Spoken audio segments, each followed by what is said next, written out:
네, 잠깐의 쉬는 시간을 가지고 돌아왔습니다. 안녕하세요. 아나운서 이은주입니다. 세계 최초, 국내 최초 블록체인 전문 경제방송 글로벌 A. 저희는 비트코인부터 알트코인의 행방들, 또 다양한 가상자산 소식 살펴보고 있습니다.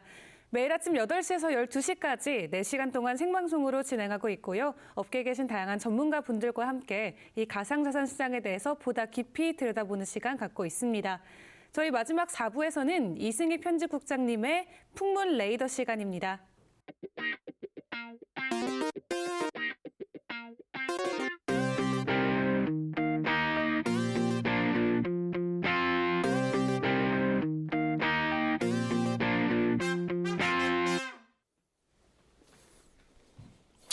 안녕하십니까. 자본시장 심층 취재 코너 풍문레이더 진행을 맡고 있는 이승희 기자가 오늘도 여러분들 안방을 찾아뵙고 인사드립니다. 전일이었었죠. 오늘까지 검은 수요일이라 불리우는 증시 폭락이 있었습니다. 특히 네이버와 카카오 대형주들의 큰 폭락이 지금까지 오늘 이 시각에도 이어지고 있는데, 금융당국과 정치권에서 금융권 플랫폼에 대한 본격적인 규제 칼을 빼기 시작했습니다. 이로 인해서 상당히 많은 우리 동학개미들이 지금 손실을 보고 있는데, 모쪼록 여러분들의 자산 안전하게 잘 지킬 수 있는 현명한 지혜가 필요한 때가 아닌가 생각이 됩니다. 자, 오늘도 산업계 재개 소식을 전해주기 위해서 스투데이의 한훈식 기자 이 자리에 나오셨습니다. 안녕하세요. 예, 안녕하세요. 반갑습니다. 자, 오늘 첫 번째 또 내용이 재밌는 내용이에요. 요즘 최근 들어서 명품 시장이 상당히 고가 행진을 보이고 있는데, 사실 우리 같은 서민이나 중산층들에게는 별로 그렇게 와닿지는 않는 얘기들이에요. 근데 유달리 우리나라에서 특히나 잘 팔리는 명품 브랜드 중에 롤렉스. 매장에서 공기만 판다라는 말이 돌 정도로 이런 말들이 한국인들의 유별나는 롤렉스 사랑이 각별한데, 좀 어떤 내용인지 설명 좀 해주시겠습니까? 말 그대로 공기만 판다. 롤렉스 매장을 찾더라도 시계를 못 산다는 겁니다. 아, 왜 못 사죠? 그대로 뭐라고 해야 되나? 무슨 제가 개인적인 욕심차, 이렇게 롤렉스 시계를 구매하려는 그 욕심도 있고, 취재차. 최근 제가 몇 번 거기 오픈런을 해봤습니다. 오픈런이란 게 매장이 개장하자마자 달려가서 그 시계를 구매한다는 그런 얘기에서 나온 말인데, 이게 오픈런 웨이팅 티켓을 구하려면 그 전날 밤부터 대기를 해야 됩니다. 제 같은 경우에는 제가 집이 현대백화점 무역센터 근처라서 어떤 날은 제가 한 새벽 5시에 나가봤습니다. 나가봤는데 제가 제 앞에 한 10팀 정도, 15팀 정도가 있었는데, 그분들은 그 전날 밤에 7시, 8시부터 대기를 하고 있더라고요. 어떻게 보면 단적인 열풍인데, 이게 뭐라고 해야 되나, 결국 시장에서 롤렉스를 찾는 사람들은 굉장히 많습니다. 그러나 수요는 한정되어 있습니다. 보통 백화점에서 웨이팅 리스트를 뽑으면서 하루에 한 40팀 정도로 받습니다. 근데 그 중에서 그날 롤렉스 제품을 살 수 있는 사람은 한 사람 정도, 한 팀 정도밖에 안 됩니다. 근데 정말 쇼킹하네요. 이게 새벽 5시에 나갔는데도 15팀이 전날 저녁 9시, 8시부터 줄을 섰다는 얘기예요? 예, 그렇습니다. 그렇게 줄을 서야 되는 이유가 뭔가요? 그래서 그만큼 물건이 없다는 얘기인가요? 못 산다는 얘기인가요? 물건도 없고, 이게 또 뭐라고 해야 되나, 결국 수요와 공급의 법칙이라고 봐야 되는데, 최근 코로나19로 인해서 롤렉스 시계 생산이 많이 줄어들었습니다. 롤렉스 같은 경우에는 무브먼트를 직접 생산합니다. 다른 브랜드 한국인이 특히 좋아하는 명품 시계 브랜드가 3개 있습니다. 롤렉스, 까르띠에, 오메가 3개 있는데, 타 경쟁 브랜드 오메가라든지 까르띠에는 다른 이렇게 업체에서 무브먼트를 생산할 수도 있는데, 롤렉스는 자체 생산을 하고 있습니다. 그러니까 코로나19로 인해서 유럽 공장들이 많이 이렇게 단축이라든지 셧다운한 데가 많습니다. 이에 대한 어떤 그런 영향으로 롤렉스 제품 생산이 많이 좀 지체되고 있습니다. 요즘 오픈런 이런 말도 저도 참 생소한데, 또 성골, 피골 이런 하백제도를 연상케 하는 용어들이 또 있어요. 이게 어떤 내용들인가요? 이게 하백제도가 아니고 골품제도죠. 골품제도. 골품제도인데, 성골이라면 뭐 먼저 선골이라는 게 있습니다. 선골은 지금 저 국내 백화점에서 산 제품을 선골이라 표현합니다. 그리고 진골은 해외 구매 제품들 아, 그걸 진골로 표현하고 그리고 피골이라고 했습니다. 피골은 소위 말하는 시장에서 소위 말하는 중고 시장에서 피를 주고 아하. 시기를 사는 피골. 이야기입니다. 피를 줘서 피골. 시청자분들은 좀 납득하기 어려우시겠지만 중고 제품을 피를 주고 산다는 건데 실제 롤렉스 제품 같은 경우에는 중고 시장에서 많게는 리테일 가격보다 3천만 원, 보통 한 1,000만 원 정도 윗돈을 형성되어 있습니다. 또 체인 같은 경우에는 이렇게 뭐 중고 럭셔리 중고 시장이 굉장히 발달되어 있습니다. 뭐 보면 뭐 어디입니까? 구구스 그리고 온라인 플랫폼, 중고 당근 마켓 그런 데에서도 이렇게 롤렉스 제품들이 뭐 사고 이렇게 팔리고 있는 그런 상황입니다. 저 같은 경우는 명품 시계를 잘 모르는 사람들은 몰골이라고 표현을 해야 되나요? 어떻게? 뭐 만약 장명하신다면 몰골이 좋겠네요. 우리 하늘식 기자는 명품 시계 좋아하세요? 개인적으로 좀 시계를 컬렉션하고 있는 그런 상황입니다. 네. 그래서 아까 말씀드렸다시피 몇 분 롤렉스 시계를 사려고 오픈런도 갔었는데 못 구한 그런 처지입니다. 우리 그러면 하늘식 기자 피골로 봐야 되나요? 아니면 선골인가요? 선골로 지금 진입하려고 하고 있는데 네. 아직은 그렇습니다. 그렇다면 한국 롤렉스 지난해 매출이 역신장할 정도로 상당히 그 매출이 폭등을 했어요. 지금 어느 정도 규모인가요? 지금 작년 같은 경우 한 2,300억 정도. 한국에서만 매출이? 예, 네. 근데 전년에 비해서는 많이 한 20% 정도 다운된 겁니다. 다운돼서 예, 2,300억이에요? 근데 사실 그 시장 규모로 보면 사실 작습니다. 샤넬 같은 경우 한국 시장에 한 1조 정도 네. 형성되고 있습니다. 그만큼 제품이 없으니까 매출 자체가 줄어드는 겁니다.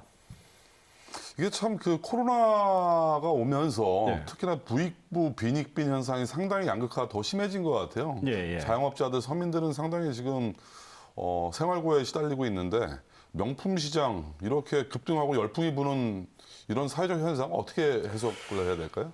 제가 롤렉스만 보고 제가 말씀을 드리겠습니다. 저는 그 롤렉스 열풍을 강남 아파트 열풍에 좀 견주보고 싶습니다. 가령 강남 아파트를 봅시다. 한국 사회에서는 자기가 사는 주거지란 게 바로 자기의 사회적 위치를 설명해 줍니다. 강남에 산다, 강남 뭐 대치동에 산다, 청담동에 산다. 바로 그 사람 위치가 나옵니다. 롤렉스 시계도 마찬가지입니다. 시계를 찾았을 때 그 사람의 지위를 말해줍니다. 그리고 또 하나, 강남 아파트에 살면서 나름대로 어떤 그런 아파트란 소비재의 어떤 그런 활용을 느낍니다.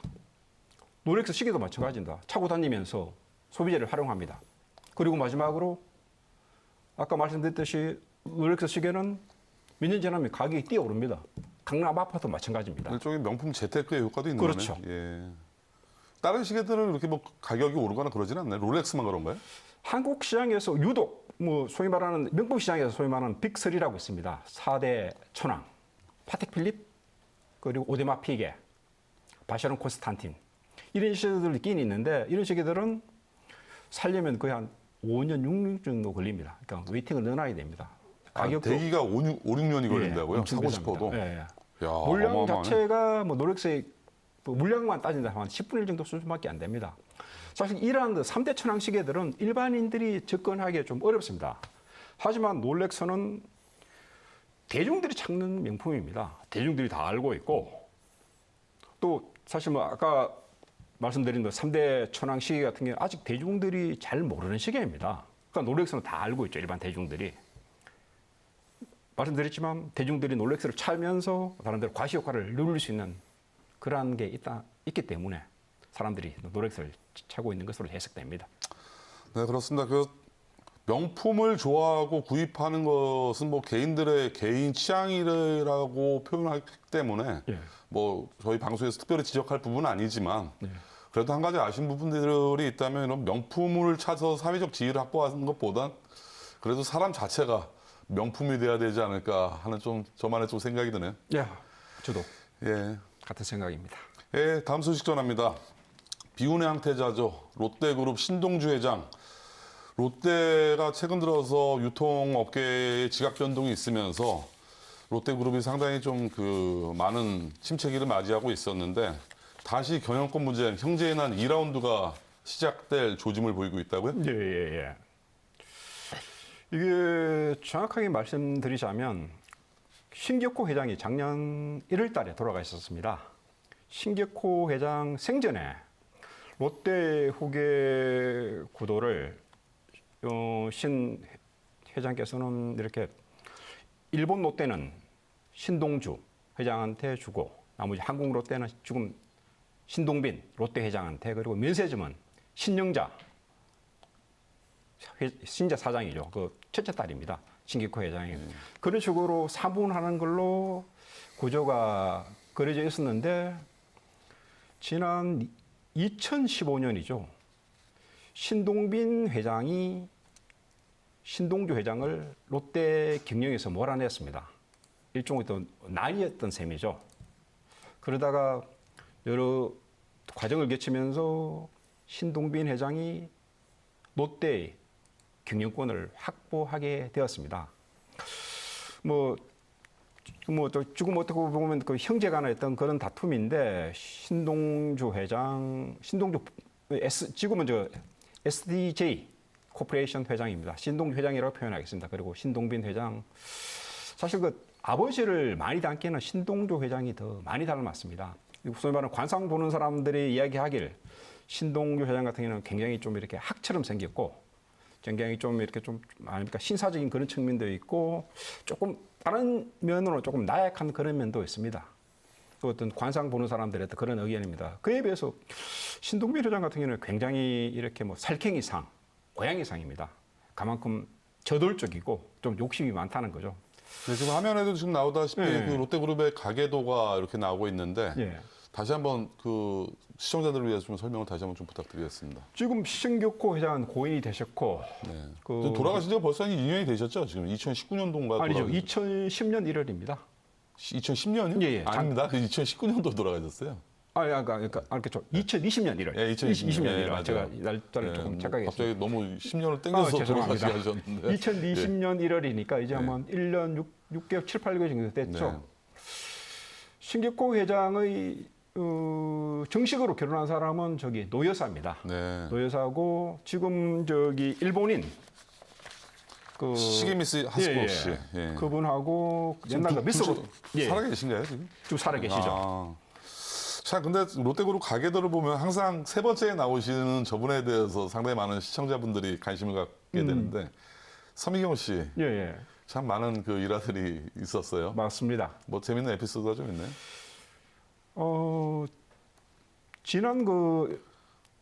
지난해 1월 달에 그 신격호 회장의 장례식 때 서미경 씨가 참석하지 못했습니다. 네.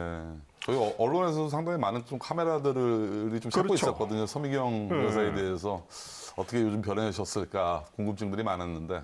뭐 이렇게 들린 이야기로는 참석하려고 했었는데 네. 롯데 그룹 측에서 좀 참석을 막았다는 그런 이야기도 있습니다. 아. 또 신격호 회장하고 서미경 씨 사이에 신유미 씨라고 딸이 있습니다. 네. 그분은 뭐 우여곡절 끝에 그냥 장례식에 참석한 걸로 저 알고 있습니다. 지금 서미경 여사의 자녀분이 그 신유미 씨? 신유미 씨요. 대략 나이가 지금 어느 정도 성장하셨나요, 이분은? 지금 한 30대 아, 정도 30대. 됩니다. 언론에 거의 뭐 노출을 안 하고 있는 그런 상황입니다. 참 운둔에 계신 그 여사님이시라 참 언론에서도 접근하기가 쉽지가 않은 것 같아요. 이게 어쩔 수가 없는 그런 상황이죠. 사실 뭐 잠깐 뭐 여담이지만 그 나무위키라고 있습니다. 이게 한국판 위키피디아 인터넷 백과사전인데 거기에는 서유미가 아니라 그 서미경 씨. 서미경 씨를 신격호 회장의 첩이라고 표현하고 있습니다. 아, 그래요? 그럼 굉장히 좀 부정적인 인식이 강하다는 거죠. 아, 네. 첩이라는 단어를 요즘도 쓰나요? 우리 현대사에서도? 현대사에서도 뭐 정확한 표현으로 하면 뭐 셋째 부인 뭐 그렇게 표현하는 게 맞지 않나요? 뭐 또 사실혼 관계. 근데 네. 사실 지금 일본인 부인도 사실혼 관계입니다. 아. 정식 결혼을 안 했습니다. 아, 혼인신고가 안 예, 됐었나요? 혼인신고 안 됐습니다. 아까 아. 말씀드렸다시피 정식 결혼한 사람은 노 여사님, 아. 그분 혼자뿐입니다. 일본인 부인도 좀 사실혼 관계이고, 근데 사실혼 관계가 부면이나 되면 이게 뭐 중혼이 되지 않습니까? 아, 그럼 정식 결혼 혼인 관계가 아니다 보니까 예. 이게 또 그런 부인이라는 정식 표현을 좀 쓰기가 좀 애매한 그렇죠. 상황이긴 한. 일본인 네. 사실혼 관계에 있던 일본인 부인이 계셨고 네. 있었고 또 한 분의 어떤 그런 여사가 계시는데 그분까지 이렇게 뭡니까 이렇게 뭐 사실혼 관계라고 하면 중혼이 되어 버립니다. 그래서 뭐 나름대로 첩이라는 표현을 쓴 것 같습니다. 네, 다시 좀 얘기를 원점으로 돌리면 그렇다면 신동주 씨가 이번에 또 2라운드를 계획하고 있는 뭐 특별한 기회를 노리는 이유가 있나요, 지금? 코로나 위기로 인해서 작년 그 롯데그룹의 경영이 굉장히 나빠졌습니다. 롯데의 주력 계획사가 롯데쇼핑인데 작년 매출 한 16조 정도, 전년에 비해서 3년째 내리막길입니다. 그런 상황에서 최근에 거기 롯데가 몇 번 그 M&A 딜에서 다 이렇게 좀 성공하지 못했습니다. 가장 큰 게 저 이베이 코리아를 인수하려고 했었는데 신세계에 뺏겼죠. 네. 신세계한테 뺏겨. 신세계 같은 경우에는 4조를 적어냈는데 롯데 쪽에서는 조금 짜게 적어냈다고 하더라고요. 네. 그래서 뭐 성공하지 못했고 그런 상황에서 좀 신동주 회장이 뭐 어떤 롯데 현 신동빈 회장의 어떤 경영 행태에 대해서 좀 이렇게 많이 좀 비판하고 있는 걸로 알고 있습니다. 네. 그럼 이번 그 신동빈 회장의 돌파 카드, 방어하는 입장에서 신동빈 회장 같은 경우는 어떤 돌파 카드를 꺼낼 수가 있나요? 지금 이베이 코리아는 좀 실패했습니다. 그 반대급부로 좀 생각하고 있는 게 한샘 인수입니다. 네. 그 가구업체죠. 인테리어 가구업체인데 한샘 인수진에 뛰어들었습니다. 지금 국내 유통 백화점 3사 중에서 롯데만 지금 인테리어 가구업체를 확보하지 못하고 있는 상태입니다. 신세계 같은 경우에는 까사메아를 인수했고 그리고 현대백화점 같은 경우에는 리바트를 인수해서 지금 운영하고 있습니다. 그런 상황에서 지금 한샘 인수에 적극적으로 나서고 있습니다. 그리고 또 하나 수소경제. 네, 요즘 최근 ESG가 열풍이죠. 예. 뭐 같은 맥락에서 해석해 봐야 되는데 뭐 최근 그 에너지 패러다임이 변하고 있습니다. 기존에 뭐 석탄이라든지 석유 중심의 어떤 그런 화석 인로에서 수소 쪽으로 에너지 패러다임이 변화하고 있는데 지금 뭐 롯데그룹 같은 경우에는 수소차라든지 부생산소 그런 부분에 적극적인 투자를 하고 있습니다. 이에 맞춰 어젠가요, 그 고향 킨텍스에서 재계 10개 그룹 그 CEO 내지 오너들이 만나서 수소 경제에 대한 어떤 그런 패러다임을 만들려고 어떻게 회의를 하기도 했었습니다. 네. 네, 앞으로 롯데그룹에 대해서 또 형제의 난 어떻게 전개될지 상당히 많은 그 자본시장에 관심이 모아지고 있습니다. 자, 오늘 재계 소식 전해주신 한우식 기자 감사합니다. 예, 고맙습니다.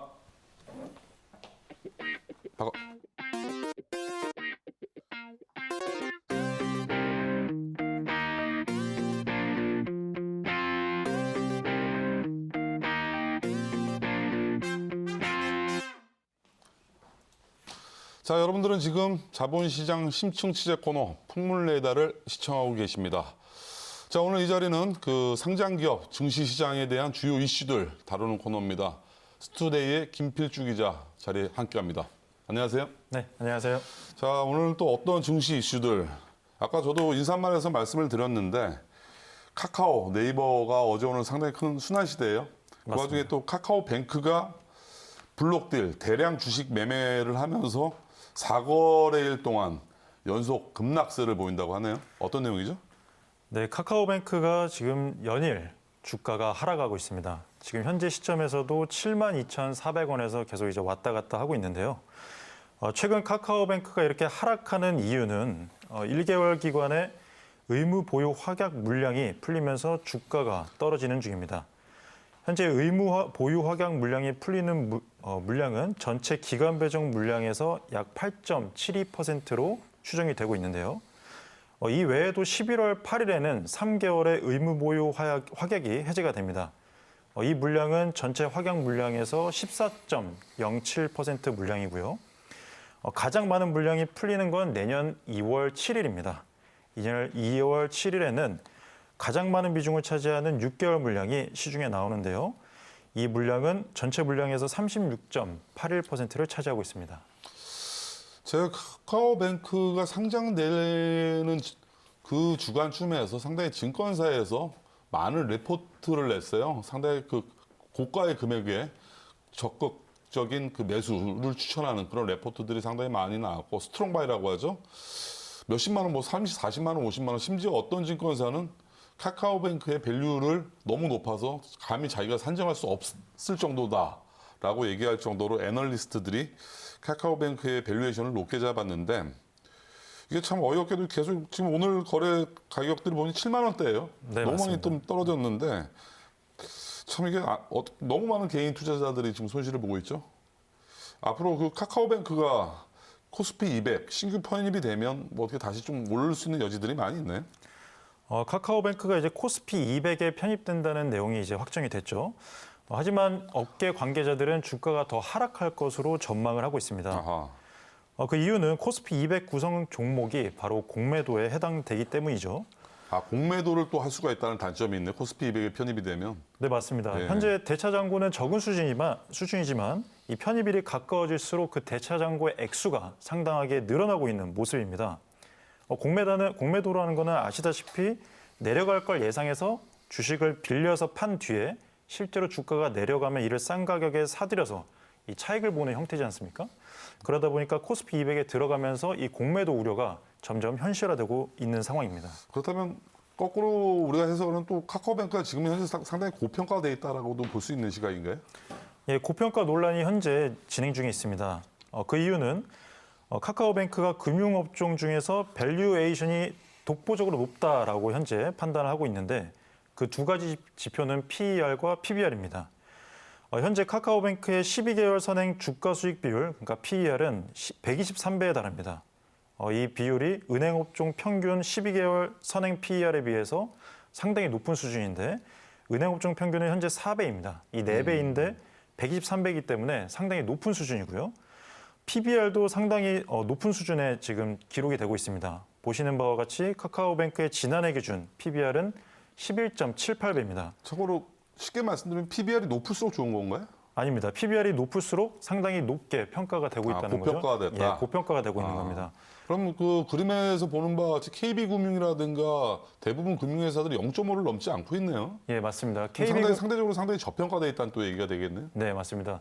다른 금융업계는 현재 주요 은행이 1배, 즉 그 1에도 미치지 못하는 시점인데 카카오뱅크는 그 10배를 넘어선 11.7배입니다. 말 그대로 순자산에 비해서 11배가 밸류에이션이 가득 포장돼 있다. 네, 그렇게 맞습니다. 해석을 해야 되고 거꾸로 KB금융이나 신한주주 이런 시중의 은행들은 자산 대비 절반으로 평가 절하가 돼 있다. 이렇게 좀 해석을 해야 되는 네, 맞습니다. 그 지표인 것 같네요.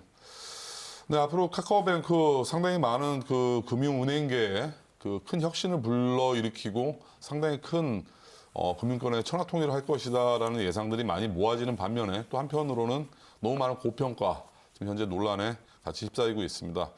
투자자 여러분들께서 현명한 더 많은 공부를 좀 해보시고 신중하게 접근할 필요가 있는 종목이 아닌가 생각이 됩니다.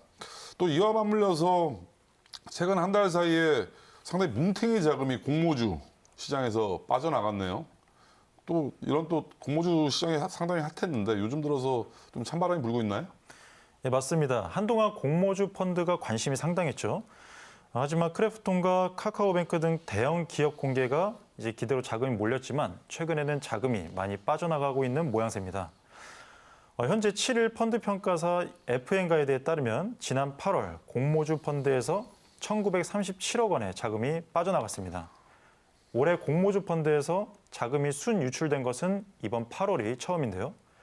공모주 펀드로는 지난 1월 4,180억 원을 시작으로 지난 7월까지 총 4조 4,474억 원의 자금이 유입됐지만 8월에 순유출이 1,900억 원이나 되는 상황입니다.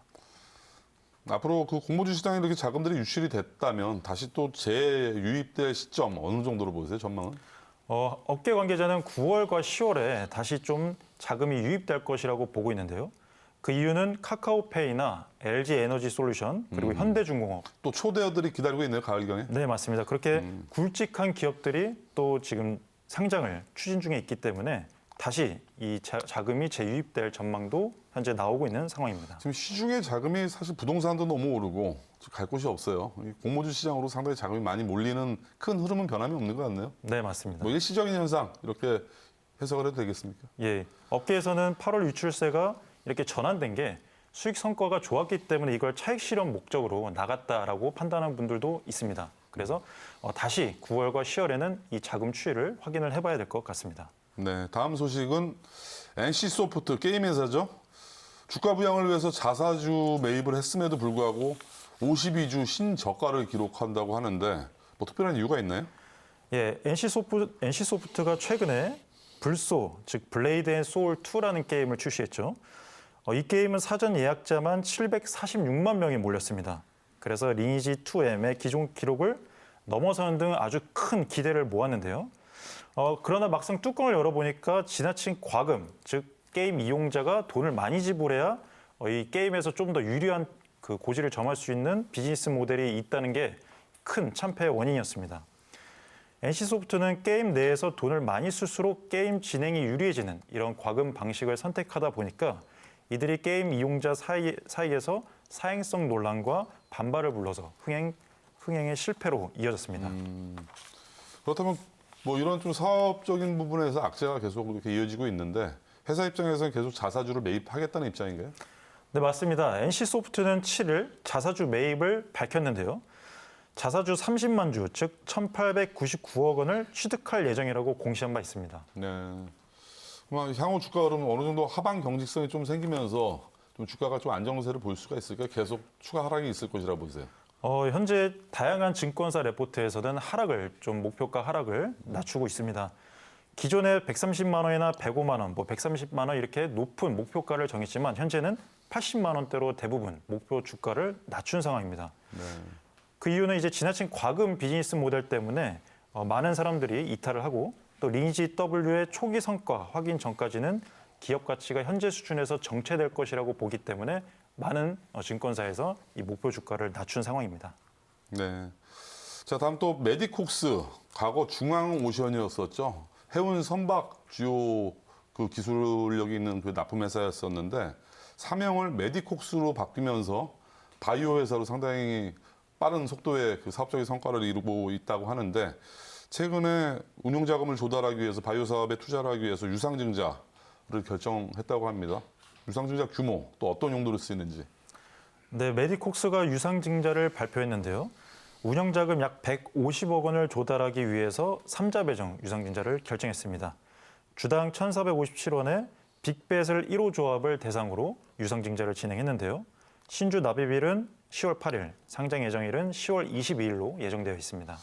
일반 투자자들은 참여를 하고 싶어도 들어갈 수가 없죠. 이게 3자 배정 네, 맞습니다. 중납입이다 보니까. 네. 보통 3자 배정에 이렇게 이루어지고 나면 주가가 좀 대체적으로 오르는 현상들이 많이 있었죠. 네. 예, 메디콕스 지금 어떤 바이오 사업을 하고 있으면 어떤 성과들을 내고 있나요, 지금? 메디콕스는 말씀하신 대로 기존의 중앙오션이라는 사명을 이용하면서 조선 기자재와 전동기, 발전기를 생산하는 기업이 있습니다. 지난해 사업 목적의 바이오 관련 사업을 추가하고 현재 바이오 사업을 지금 공격적으로 하고 있는데요. 현재 자회사인 메콕스튜어 매드를 통해서 바이오 사업을 본격화하고 있습니다. 특히 천연 물질을 활용해서 코로나19의 치료제, 그다음에 항암제, 관절염 치료제 등을 주요 파이프라인으로 보유하고 있는 회사입니다. 지난해 11월에는 이탈리아 연구소에서 햄스터 기반으로 이 천연 물질을 활용한 코로나19 치료제를 임상 실험을 했고 지난 3월에는 모두 의미 있는 효과가 확인됐다는 발표를 하기도 했습니다. 네, 상당히 그 바이오 사업 쪽으로 지금 DNA가 회사가 많이 바뀌었는데 앞으로 신사업들 좋은 성과를 뭐 낸다면 우리 투자자들이 좀 관심 갖고 봐야 될 그 기업이라고 봐야겠죠. 네, 맞습니다. 네. 자, 또 다음은 그 거래소 상장 기업인가요? EID. 네. 그 최근에 러시아 스푸니티크인가요? 정확히 이제 이름을 제가 모르겠는데 예. 바이오 그 이번에 코로나 백신. 저기 이름이 뭐죠, 이게? 스푸트니크입니다. 아예 말이 좀 러시아 말이 어려운데 네. 이 EID가 이번에는 또 대규모 또 자금 조달하면서 부동산 개발 사업에 본격적으로 시동을 건다고 해요. 어떻게 뭐 서울 논현동 토지, 수원시에 있는 오피스텔, 부동산 개발 사업을 갑자기 하는데 증자 규모 뭐 어떤 내용들인가요, 또? EID의 원래 이제 사업은 유류의 도소매를 하던 회사입니다. 근데 최근에 일반 공모, 아까는 3자 배정이었지만 이번엔 방식이 약간 다른 일반 공모입니다. 그래서 일반 공모 유상증자 방식으로 자금을 조달해서 논현동 토지와 건물 인수대금으로 활용을 하고 수원시에서 오피스텔을 건립하는 이런 부동산 개발 사업을 진행하기 위해서 유상증자를 진행했습니다. 이게 주금 납입이랑 다 끝났나요? 아니면 진행 중인가요? 일정이 어떻게 현재 되죠? 진행 중이고 EID의 신주 2억 주에 대한 이 발행 금액은 806억 원입니다. 그래서 네. 발행 예정가는 363원이고 363원이요? 네, 그리고 발행가가 확정되는 건 17일 날 네. 정확하게 발행가가 확정이 되고 청약이 27일부터 28일까지 이틀 동안 진행이 될 예정입니다. 신주 상장은 언제쯤 될 수가 있는 거죠? 신주 산장은 제가 아직 체크를 못했는데 그거는 체크해서 바로 말씀을 드리도록 하겠습니다. 네. 앞으로 그러면 이 부동산 개발 쪽 외에도 또 특별히 또 신규로 추진하는 사업들이 있네. EID는 2차 전지 사업과 디스플레이 사업도 같이 병행하고 있습니다. 2차 전지요? 예, 전기차. 2차 그 자동차에 들어가는 전기차에 들어가는 2차 전지인데요. 2차 전지 부문은 자회사 GE와 KIT를 통해서 지금 진행을 하고 있습니다. 그래서 2019년 하반기부터 시작을 했는데 현재 코로나19 영향으로 인해서 유지보수 비용과 원부자재 가격 등이 상승하면서 이익률이 약간 떨어지고 있습니다. 그리고 EQ셀을 인수하면서 디스플레이 사업도 진행을 하고 있습니다. 네, 앞으로 EID 또 나란히 형제들이 있잖아요. 이화전기가 있고 네. 이트론 다 계열사죠. 다 상장이 돼 있고 항상 이 세 종목이 같이 움직이는 그런 현상들을 많이 볼 수가 있는데 최근 들어서 러시아 백신 때문에 EID와 이트론이 상당히 큰 수혜를 봤었어요. 뭐 상승세가 엄청 가파르게 올랐었는데 그야말로 동전주의 이미지에서 1,000원짜리 지폐주로 바뀌는 또 그런 또 현상을 볼 수 있었고 그야말로 국민주의 이미지가 강하죠. 500원 이하, 500원 전후로 왔다 갔다 하다 보니까 일반 투자자들이 상당히 쉽게 접근할 수 있는 종목이었었는데 앞으로도 EID에 더 많은 성과 기대해 보도록 하겠습니다. 네, 알겠습니다. 네, 오늘 자리 같이 해주신 스투데이 김필주 기자 감사합니다. 감사합니다.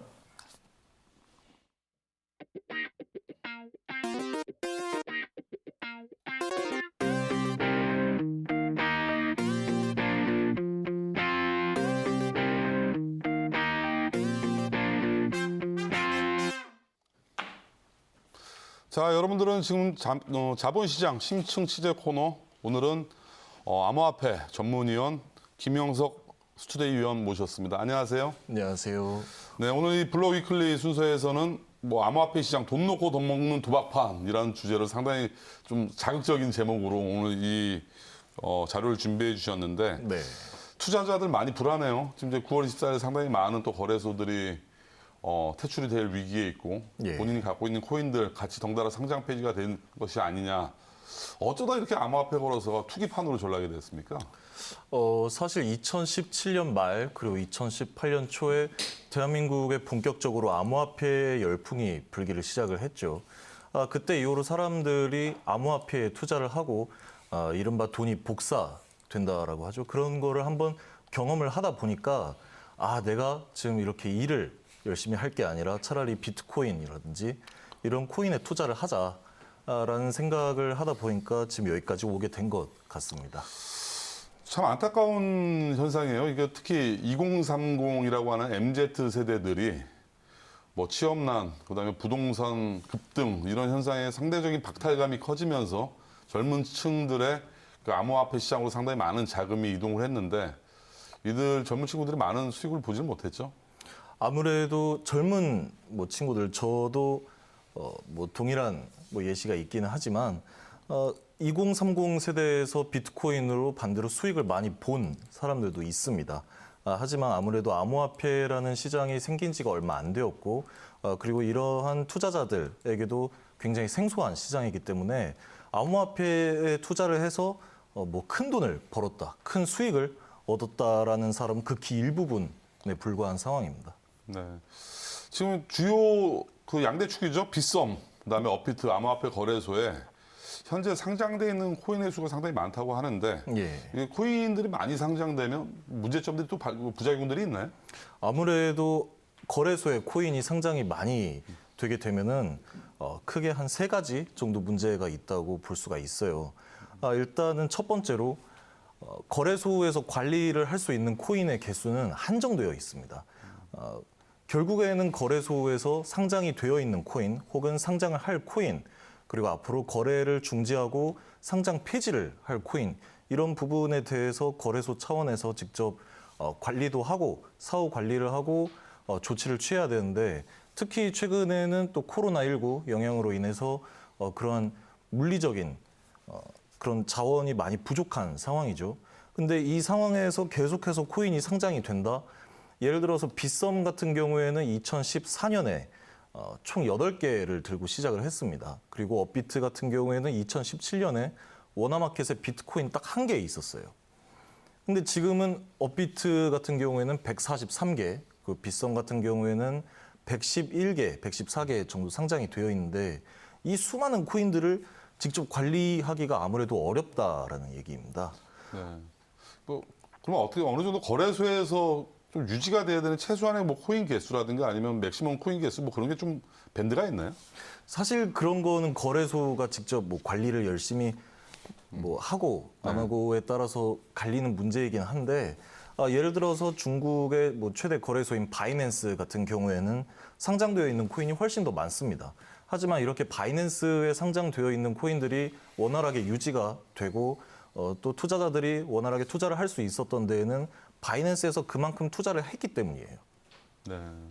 그야말로 그 역량이 되면 거기에 맞게끔 코인들이 상장이 되면 되는데 예. 한마디로 말씀하시면 역량에 비해서 좀 지금은 붐자가 상당히 좀 가분수가 된 형태를 말씀하시는 거네요. 사실은 그렇죠. 또 아무래도 그렇게 검증이 확실하게 되지 않은 코인들이 무더기로 상장이 많이 되다 보니까 이러한 부분이 또 실명 계좌 발급하는 데에서도 영향을 주고 있습니다. 네, 이번 특급법에서 거래소들을 퇴출시키는 가장 큰 이유가 또 되기도 하죠. 사실은 그렇죠. 네. 또 거래소에서 코인을 상장을 했다? 그럼 이 코인에 대해서 이 코인이 어떤 코인이고 어떤 사업을 진행을 하고 있고 또 얼마나 건전한 코인인지 정말 네. 그 투자 상품으로서의 가치가 있는 코인인지를 거래소 입장에서 증명을 해야 되는데 그 부분에 대해서 사실 증명이 어려운 거죠. 그러다 보니까 또 은행 입장에서는 어쨌든 금융기관 차원에서 실명 계좌를 발급을 하고 또 확인서를 제공을 하는 데 있어가지고 그 부분이 상당히 큰 부담이 되는 겁니다.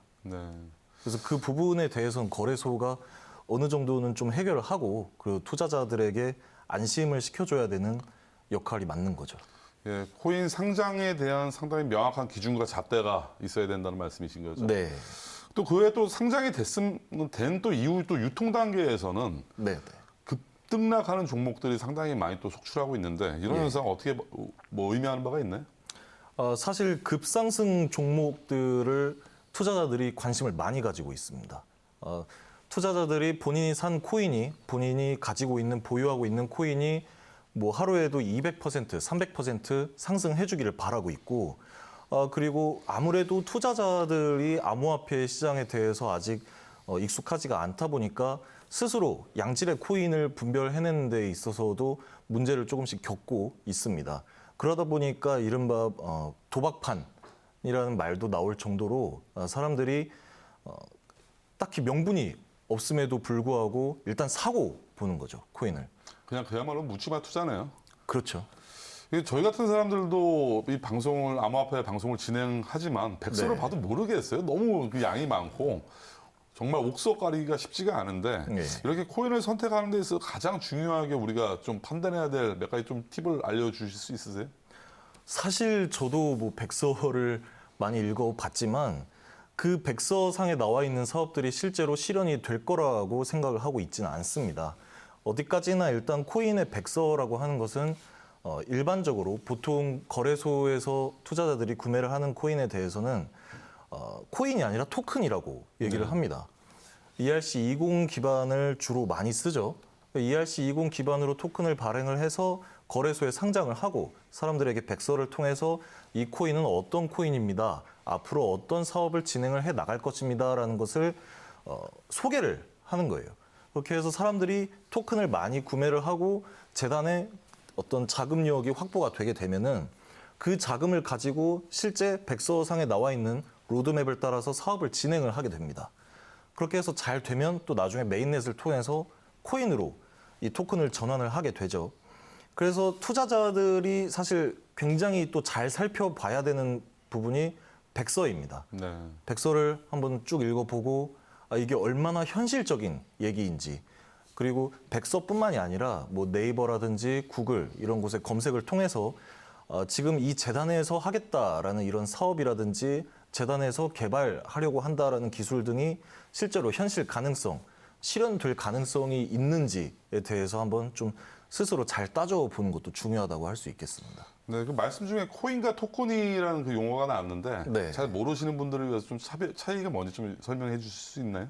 일단은 간단하게 말씀을 드리면 비트코인이라든지 이더리움이라든지 이 부분 이러한 메이저 코인들이라고 하죠. 그 메이저 코인들뿐만 아니라 뭐 일부 코인들의 경우에 대해서는 코인이라고 부를 수가 있습니다.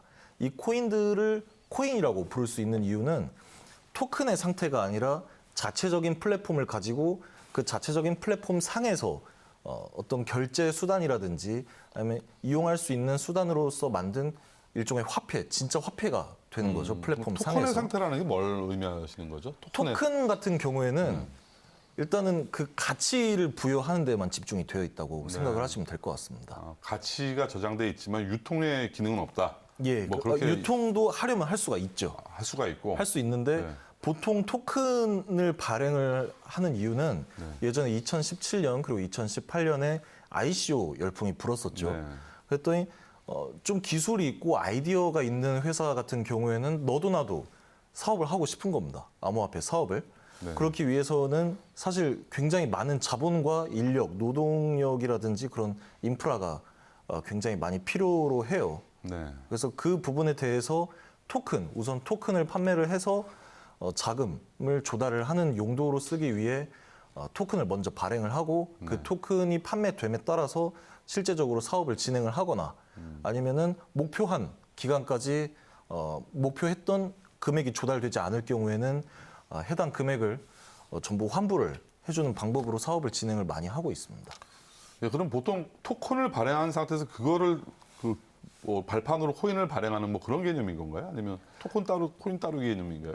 토큰과 코인은 따로 생각을 하셔야 됩니다. 왜냐하면은 토큰은 ERC20, 그 이더리움 기반의 ERC20으로 많이 발행을 해요. 네. 발행을 하는데 이 자체로서 사실 그 플랫폼 상에서 유통을 시키기에는 어렵고 나중에 메인넷을 통해서 코인을 새롭게 만들어냅니다. 네. 그 코인을 가지고 사람들이 플랫폼 상에서 이용을 할 수 있게 하자. 네. 대신에 우리가 뭐 재단 입장에서 우리가 이런 코인을 메인넷을 통해서 만들어냈는데 이 코인을 지급을 하는 기준은 토큰을 얼마나 들고 있느냐에 따라서 비율을 정한다든지 아니면 뭐 1대1 비율로 지급을 한다든지 이런 결정을 할 수가 있겠습니다. 네, 제가 학창 시절에 그렇게 공부를 못했던 사람은 아닌데 네. 설명을 들어도 솔직히 잘 이해가 안 됩니다, 지금.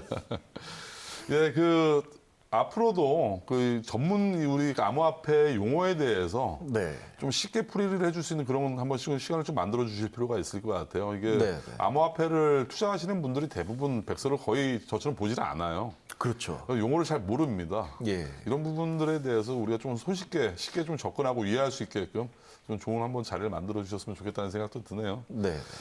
네, 그리고 지난 2018년도였었나요? 당시 박상기 법무부 장관의 난이라고 할 정도로 네. 법무부 장관의 그 발언이 암호화폐 시장에 상당히 큰 영향을 미쳤고 최근 또 은성호 금융위원장이죠. 은 위원장의 발언으로 암호화폐 시장이 상당히 출렁거렸는데 예. 앞으로 어떤 영향을 미칠 것이라 전망하시나요? 사실 2018년에 그때 비트코인이 2,500만 원까지 그때 당시에 최고의 상승세를 보여주고 있었죠. 그때 전 법무부 장관 박상기 장관이 거래소를 폐쇄하겠다라는 발언을 해서 대한민국 같은 경우에는 전 세계적으로 암호화폐 시장에서 굉장히 큰 부분을 차지를 하고 있는 나라입니다. 물론 대한민국에서 거래되고 있는 시총도 굉장히 높은 수준이고, 근데 거래소를 폐쇄하겠다라고 하면은 일시적으로 전 세계적인 암호화폐 시장의 시가총액이 출렁거릴 수밖에 없었습니다. 그리고 그렇게 해서 그때 당시에 2,500만 원까지 갔었던 비트코인이 굉장히 많이 하락을 했었고 특히 리플 같은 경우에도 4,300원, 4,400원까지 올라갔었다가 굉장히 큰 폭으로 하락을 했었죠. 그래서 사실 지금도 암호화폐에 투자를 하고 있는 사람들뿐만 아니라 그때 당시 암호화폐를 투자를 했다가 금전적으로 많은 손해를 보고 지금은 투자를 하지 않는 사람의 경우에도 이 시기를 많이 기억을 하고 있습니다. 혹시 기자님 이제까지 법무부 장관님들 성함 다 알고 계세요? 잘 몰라요. 근데- 박상기 법무부 장관은 이렇게 기억이 안 나네. 박상기 장관 하면 다 알고 있습니다. 그렇죠. 암호화폐에서는 워낙 저승사자 이미지죠. 그렇죠. 그만큼 박상기 전 법무부 장관의 발언이 굉장히 파급력이 컸었다라는 얘기입니다. 특히 또 그때 당시 박상기 전 법무부 장관의 발언 자체가 관계부처와의 협의가 전혀 되지 않은 상태에서 나왔었다라는 게 더 큰 문제죠. 근데 투자자 보호 차원에서 뭐 이런 당시 얘기를 한 것은 충분히 이해가 되지만 예. 법무부 장관이 어떠한 권한으로 암호화폐 거래소를 뭐 폐쇄를 한다 만다 이거 법적 권한들이 있었나요? 이런 부분들이? 우선 법무부 차원에서 대한민국에서 사업을 영위하고 있는 거래소라면 충분히 영향을 미칠 수 있기는 있습니다.